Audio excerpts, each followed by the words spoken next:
That's gotta be good enough. Hello, welcome to the Lazy Larper. Now, I really like your comments. And last time there was a guy called the Michael Todd who made the comment. It could have been nice to have seen the whole graveyard instead of only one gravestone. So I thought, I should find him and show him the whole graveyard.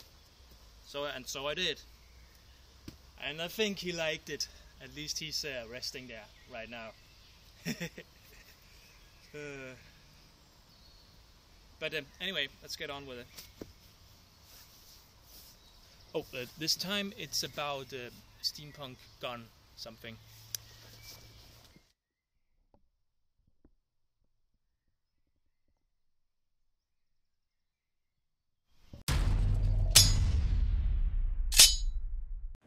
Okay, the first thing you're gonna need is some type of gun to build your gun around. Well, basically because it's the easiest. I found one of me and my brother's old Cowboy guns. And that's really nice because it can fire fire caps, so it actually sounds like something when you're actually firing it. Although it's a bit ruined in the handle, but that doesn't matter so much.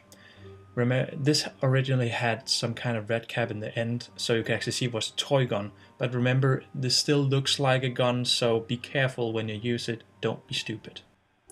Second thing you're gonna need is some PVC tube to make the second barrel on your gun. You're gonna need about the length of your gun barrel. And its radius is really up to you, but I prefer to have it about the same size. This next thing you're gonna need is some black spray paint, some painter's tape, some type of saw, an empty ice cream box made of hard plastic to fix the handle and the toy gun, some type of leather, and then a thin plastic tube. I used one from a flag, as you can see. Sharp knife, hot glue and hot glue gun, most important thing ever. Some stuff and wires to glue on your gun to make it look steampunk. I kind of took this up from an old computer. Okay, so to begin with, I cut out my PVC tube for my big extra barrel for the gun.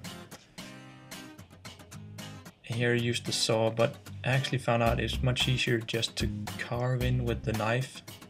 Watch out not to cut yourself. Then you heat up the PVC while rubbing it, and then you can actually crack it over in one piece. Just be sure to cut deep enough and make it warm enough. Okay, next thing was to use my Dremel with the drill on to cut it open so it could slide onto the pistol. Now be a little smarter than me and use a CLAM to hold it down.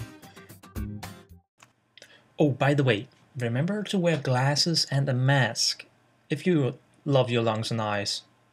Anyway, let's continue. I used my Dremel here to drill a path through the PVC tube so it could slide onto the pistol. Now that was really easy, but if you're smarter than me, get some kind of clamp to hold your tube in place so it doesn't go all over the place. That would be kind of dangerous.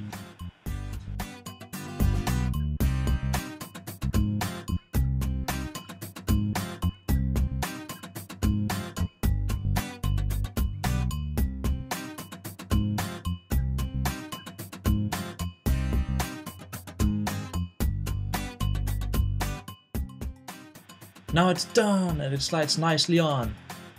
As you can see, it goes all the way down, so it fits nicely. Although there's some small minor mistakes, but that could be fixed with hot glue.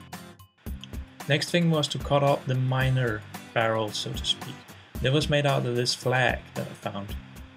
First, measure them out and then use the knife to cut them off.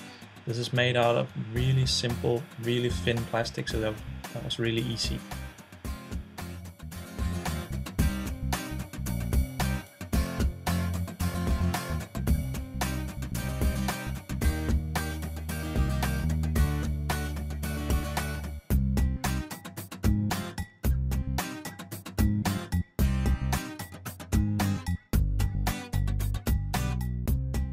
Now that I had that cut out, I want to cut everything out before I start using a hot glue gun. So I took my hard plastic from the ice cream box, marked it out and cut it out so it would fit into the handle that was destroyed. So now that I have everything, I can start using the hot glue gun. I glue the pieces where I want the big barrel to fit onto the gun, and then I press it on. Then I take the small pieces, the small barrels, and I glue where I want them to sit, press it on, and I do that with the next one and next one and next one, keeping in mind that I want as little as the glue to show, so I put the glue on underneath or in places where we would be less visible for others.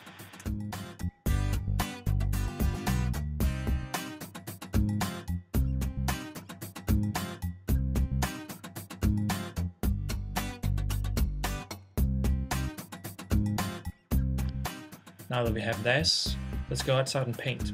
Here's really again important to wear a mask, because you're dealing with spray paint and you don't want paint in your lungs.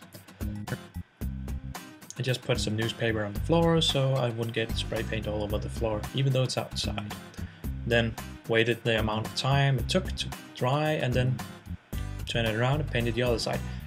Remember, it's really important to get into all the small cracks and details in the barrels and everywhere.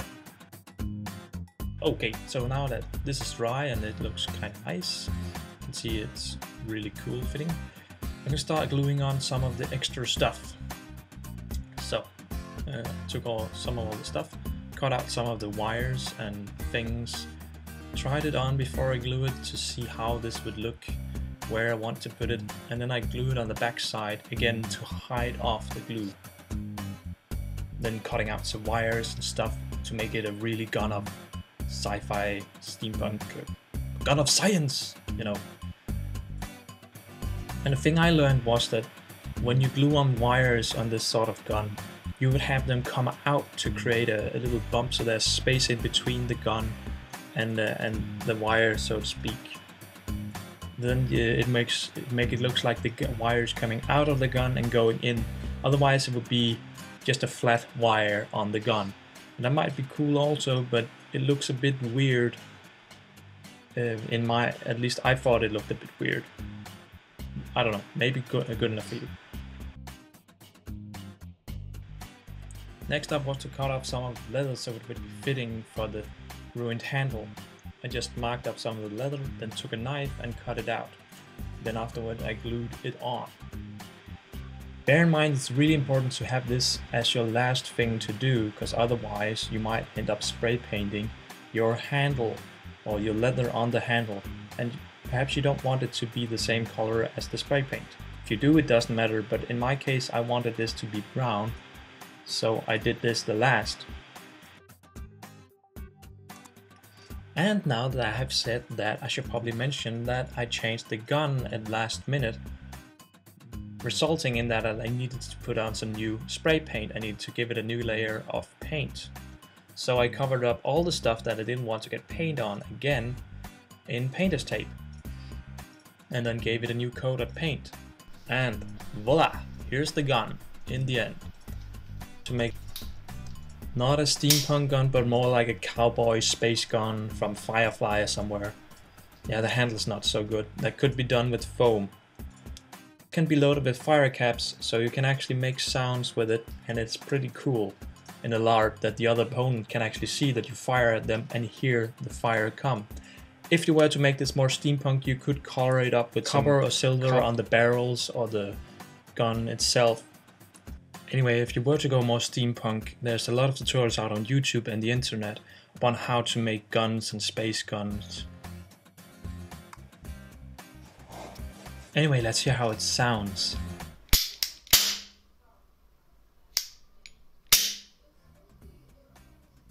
Ooh, ha. So nice. I don't know what I'm gonna do next time. If you have an idea, you can leave a comment, down below. Or in the meantime, you can go over to Facebook and befriend me. It's nice to have a lot of friends, on Facebook. Yeah, it's on facebook.com/lazylarper. You can also follow me on my Twitter or my Tumbler blog, which is larpforge or larpforge.tumblr.com. The reason for that is that I reblog and I post a lot of other Larp related stuff there. I also post this show, so if you, for instance, only are interested in Tumblr, you don't want to deal with Facebook, or you're only interested in Twitter, you can follow me there.